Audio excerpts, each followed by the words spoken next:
Shalom, shalom. Soyez encore les bienvenus dans la présence de l'Éternel dans le nom de Jésus. Nous allons tirer la conclusion, vraiment, la première partie de notre séquence sur les offrandes de Jésus. Qu'est-ce que nous pouvons retenir au travers de l'attitude de Caïn? Pourquoi est-ce que Dieu n'a pas agréé l'offrande de Caïn et qu'il a agréé l'offrande d'Abel et de celle de Caïn? Tout simplement, nous devons savoir que pour Caïn, c'est d'abord riche, après un petit. Alors que à la manière de faire l'offrande d'Abel, on voit que Abel va mettre Dieu d'abord avant maintenant de se positionner par la suite. Pour Abel, l'offrande est un culte à rendre à Dieu, mais pour Caïn, c'est plutôt une formalité à remplir. Combien d'entre nous font des offrandes comme une simple formalité à remplir dans nos églises? L'offrande n'est pas une simple formalité à remplir à l'église, mais l'offrande est un culte que nous rendons à Dieu.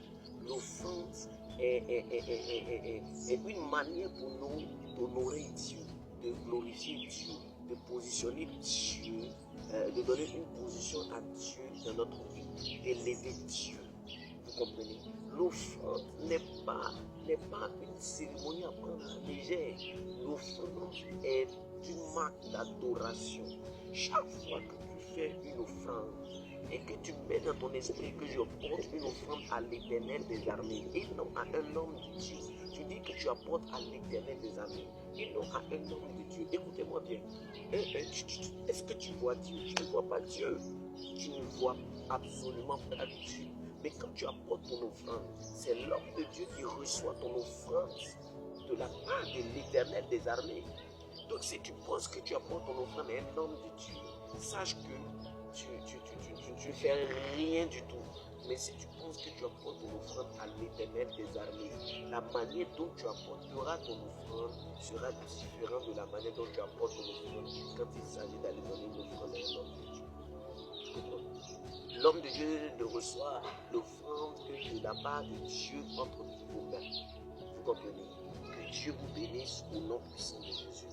Donc, pour Abel, ce n'était pas une formalité qui devait remplir, c'était plutôt un culte qui devait rendre à Dieu.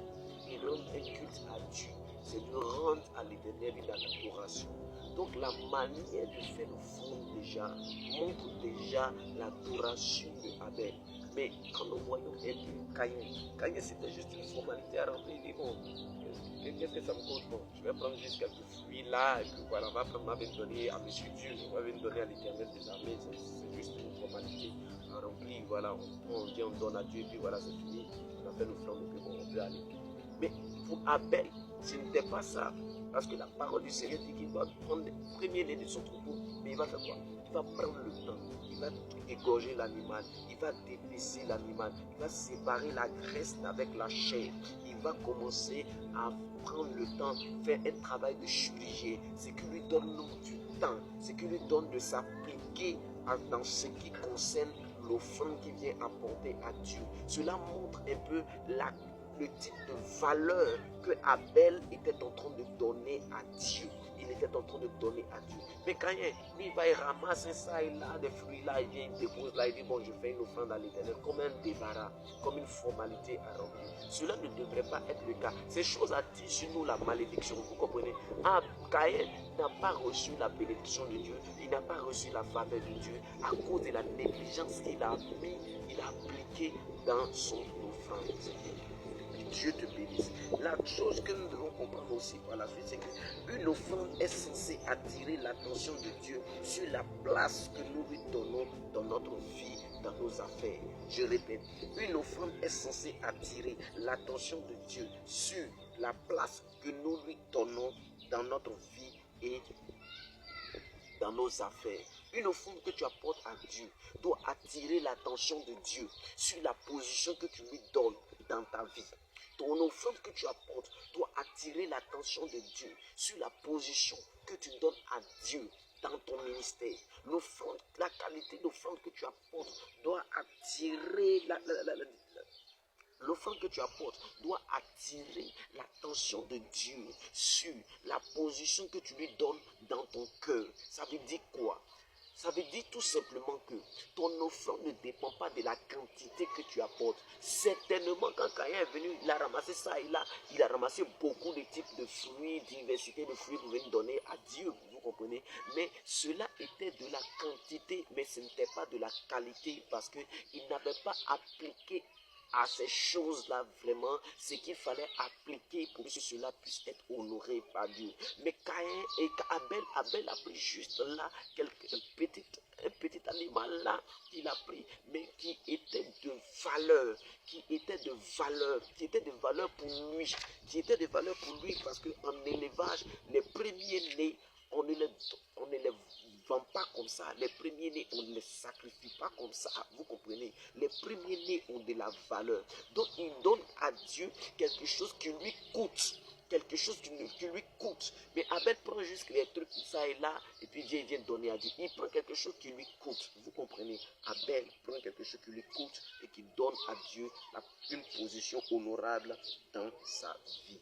Quelle est la position que tu donnes à Dieu dans tes affaires? Quelle est la position de Dieu que tu donnes dans ton ministère? Quelle est la position de Dieu que tu donnes dans ton foyer? Quelle est la position de Dieu que tu donnes? La position que tu donnes à Dieu dans ta famille, dans ta maison, dans ton foyer, dans tes business, dans tes affaires. C'est ça la grande question que tu dois te poser. En matière d'offrande, il ne s'agit pas de la quantité, mais plutôt de la qualité. Il ne s'agit pas de la quantité, mais plutôt de la qualité. Tu peux apporter des millions à l'église, mais si ces millions-là sont pour toi que une formalité que tu viens remplir, écoute-moi bien, tu ne recevras aucune bénédiction. La bénédiction vient lorsque ce n'est pas une formalité que tu cherches à remplir, mais c'est un culte que tu cherches à rendre à Dieu. Si tu cherches à rendre à Dieu un culte par l'offrande que tu apportes, Dieu te bénira. Même si cette offrande est de qualité, est de quantité minime, écoute-moi bien, Dieu te bénira. Dieu bénit la qualité de ton offrande. Dieu ne bénit pas la quantité de ton offrande. Je répète, Dieu bénit la qualité de ton offrande. Dieu ne bénit pas la quantité de ton offrande. Et la qualité de ton offrande est définie par la position que tu donnes à Dieu en apportant ton offrande. La qualité de ton offrande est définie par le culte que tu rends à Dieu en apportant ton offrande. Tu comprends? Mais la qualité de ton offrande dépend de ces choses et non de la quantité de ton offrande. Écoute, si tu apportes en quantité, c'est une bonne chose d'apporter en quantité. Mais c'est une bonne chose pour qui? C'est une bonne chose pour qui? Ce ne sera pas une bonne chose pour toi, bien évidemment. Ce ne sera pas une bonne chose pour toi. Parce que la quantité que tu apportes ne doit pas être seulement une quantité, mais doit remplir le principe qui est de rendre un culte à Dieu. Si tu apportes dans l'intention de rendre un culte à Dieu et non de remplir de formalités, alors tu seras béni. Si tu apportes comme apportant à Dieu et donnant à Dieu la position que tu as choisi de lui donner dans ton cœur et dans ta vie, alors Dieu te bénira et Dieu étendra sa main puissante sur ta vie. Dieu bénit la qualité et non la quantité. Sinon, Caïn et son offrande seraient reçus agréablement par rapport à Dieu. En d'autres termes, ce n'est pas la quantité d'argent que tu apportes à l'église qui te bénira. Écoute-moi bien. La qualité dépend de comment, avec quel regard tu apportes ton offrande. Si tu penses apporter ton offrande à un homme de Dieu, écoute-moi bien, tu recevras la bénédiction d'un homme. Mais si tu apportes ton offrande à l'Éternel des armées et que tu prends conscience que c'est à l'Éternel des armées que tu apportes ton offrande, tu apporteras ton offrande avec plus de crainte de l'Éternel. Tu apporteras ton offrande avec plus de révérence. Tu apporteras ton offrande avec plus de joie. Tu apporteras ton offrande avec plus d'attention. Tu seras attentionné dans l'offrande que tu apportes. Écoute-moi bien. Dieu ne bénit pas la quantité, mais Dieu bénit plutôt la qualité. Faisons attention à la qualité et non à la quantité. Écoute-moi bien. Si tu apportes de la quantité, rassure-toi que ce soit aussi de la qualité. Alors Dieu te bénira.